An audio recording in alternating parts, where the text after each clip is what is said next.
Good morning. Welcome back to the show, everybody. We got a great one lined up for you today. 275 million XRP have been moved. We'll take a look at it. Crypto stock surge in just 8 months. You won't believe that number. Binance US gives us an IPO target.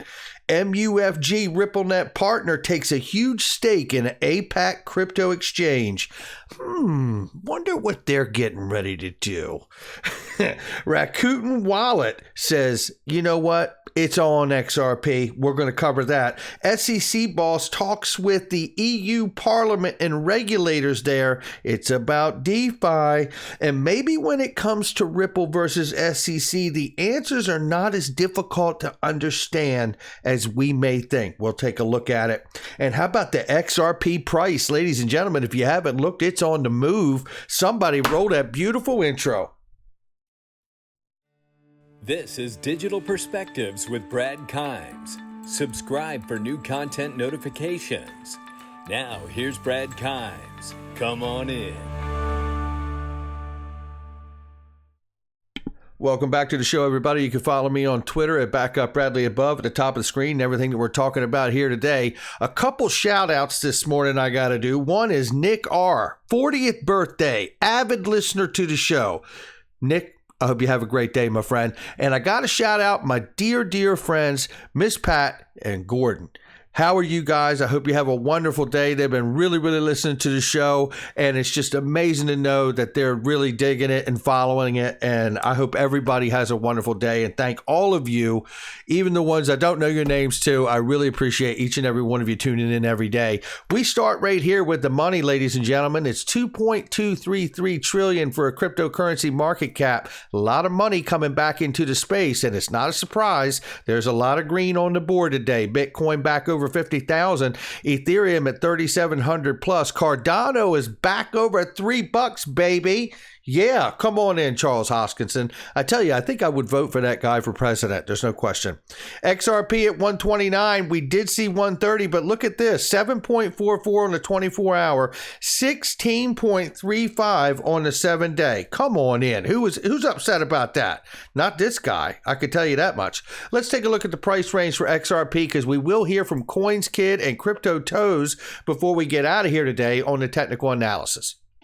Looking right here, 129.18, we see the low end of XRP price is 119.47, the upper end at 129.18. We did hit 130 briefly on CoinMarketCap. We'll keep an eye on it. And let's see, let's go ahead and get into the news. It's right here, ladies and gentlemen. Let me tell you something. This is linked to, and they had Ripple yesterday, and you know what? It went very, very quick, but don't be worried. Don't be concerned. There's still great stuff like Uphold, Kraken, Link to, and Possible Foods and so many other things on the board. But Ripple's going to be back tomorrow.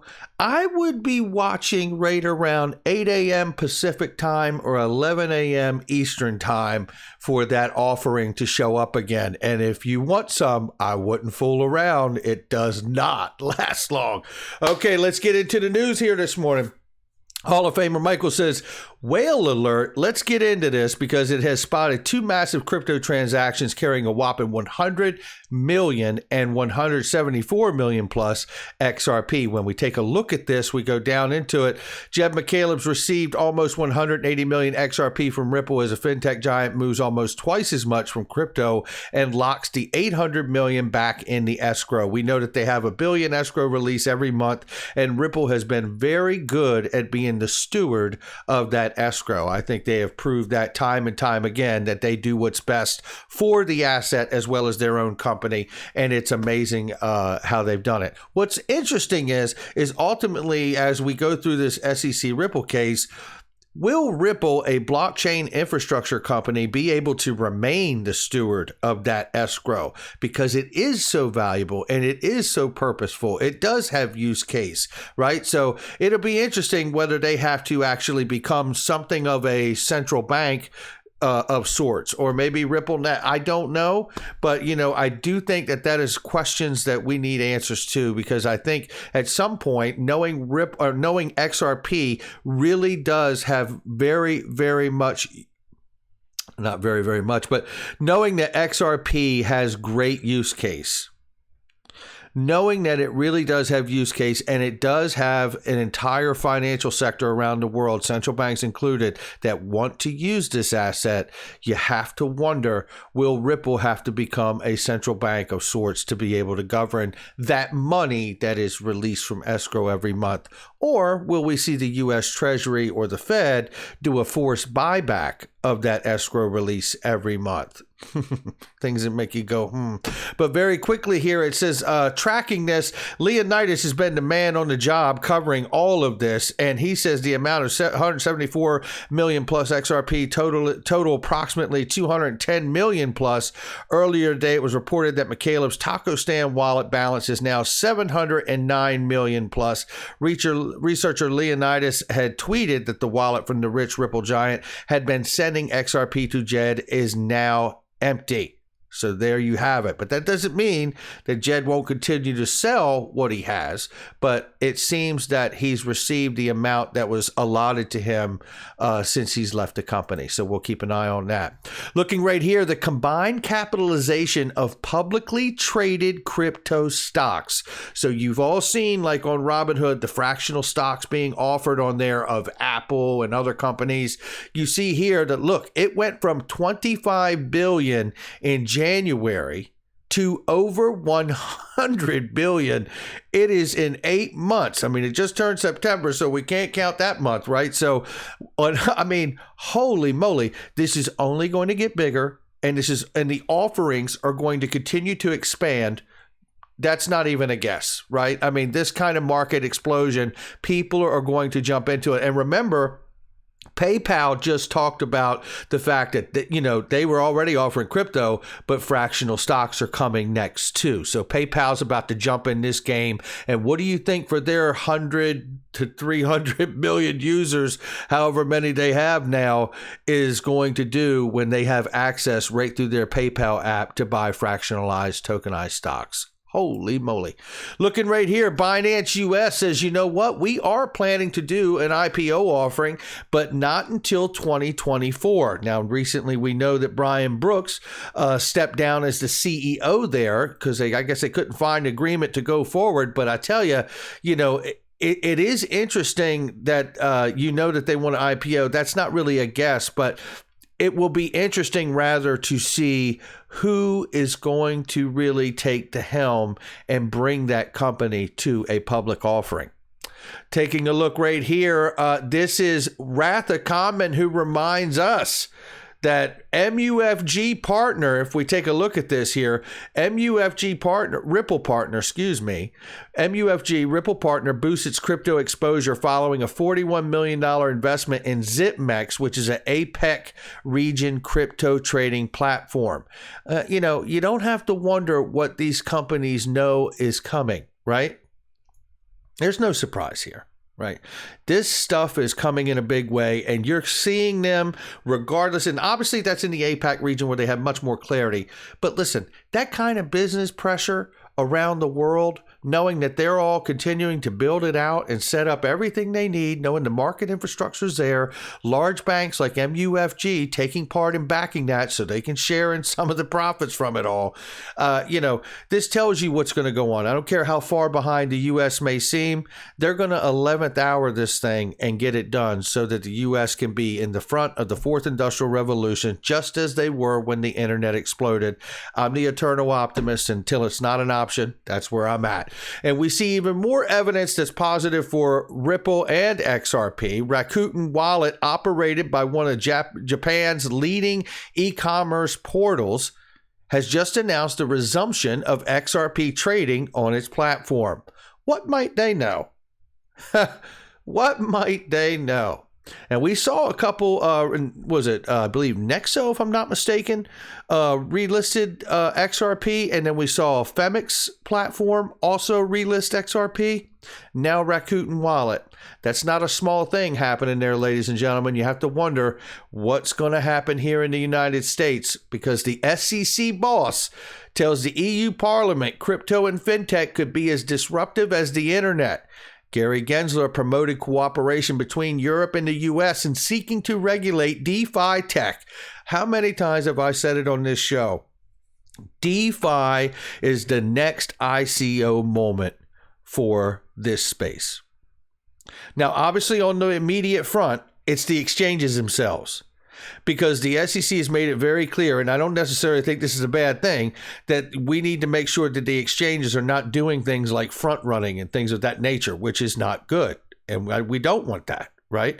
And as far as investor protection goes from the exchanges, I absolutely want to know that I'm buying something at the right price and not some front run price by an exchange. Now, I'm not accusing anyone of doing so, but we know that's what regulatory oversight is all about, to make sure that those things don't happen. And when they do, there's accountability for it all. So taking a look here, I put together a little clip this morning that maybe sometimes the answers aren't as difficult to understand as we may think.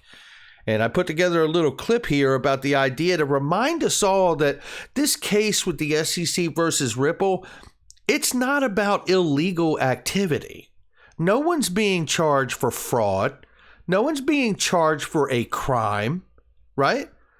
This is just about whether you registered or not this, what they say and claim to be an unregistered security. Right? And then they do go on, as John Deaton has so wonderfully pointed out to us, that they also believe, regardless of whether it was registered or not, they firmly believe that XRP, the asset, is a security as well.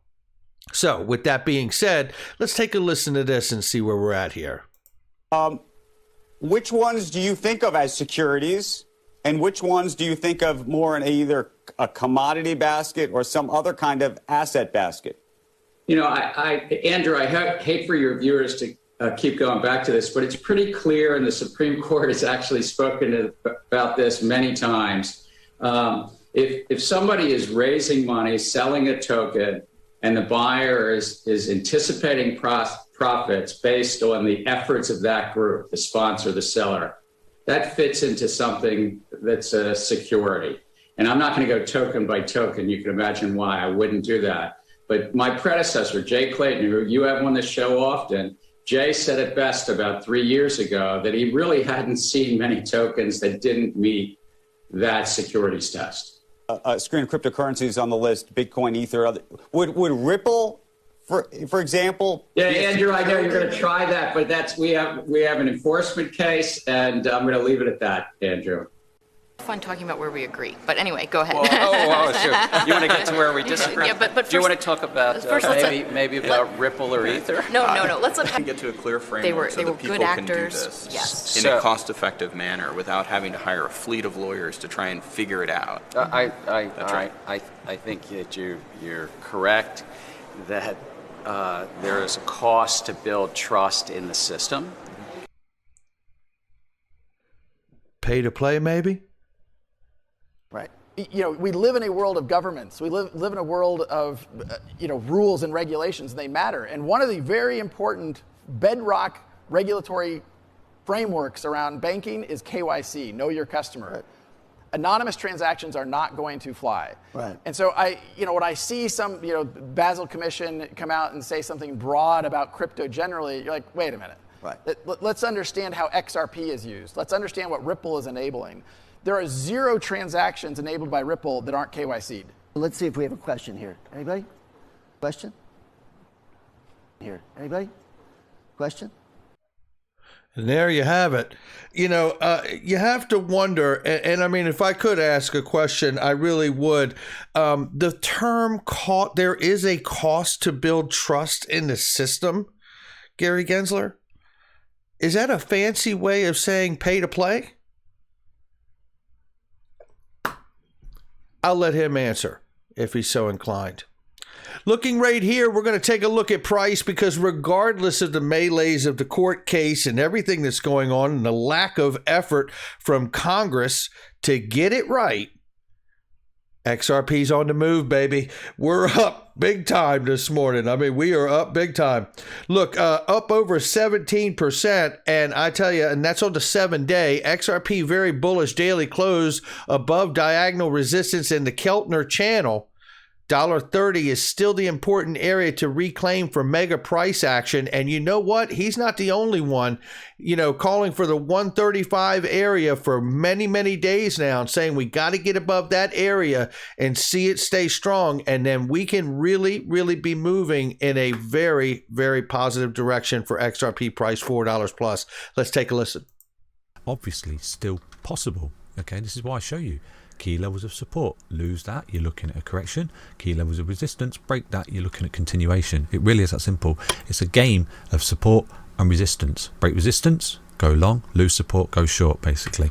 But yeah, technically XRP is looking good here because you have broken out of this descending triangle. There is equally more patterns at play as well, so I'm going to show you for XRP. Yeah, but you're fully aware, I don't need to remind you that our technical target to the upside here, providing we can break these levels of resistance, is our next impulsive wave up out of it is at $4.50. Okay, which $4.50 technical target to the upside, and we get there, and obviously there's going to be an up and down to get there. It very rarely is just a straight shot, so don't be surprised in that area. But the big point that I want to make here is that, and CoinKids makes it in the video as well, and you should go watch the whole video and subscribe to him.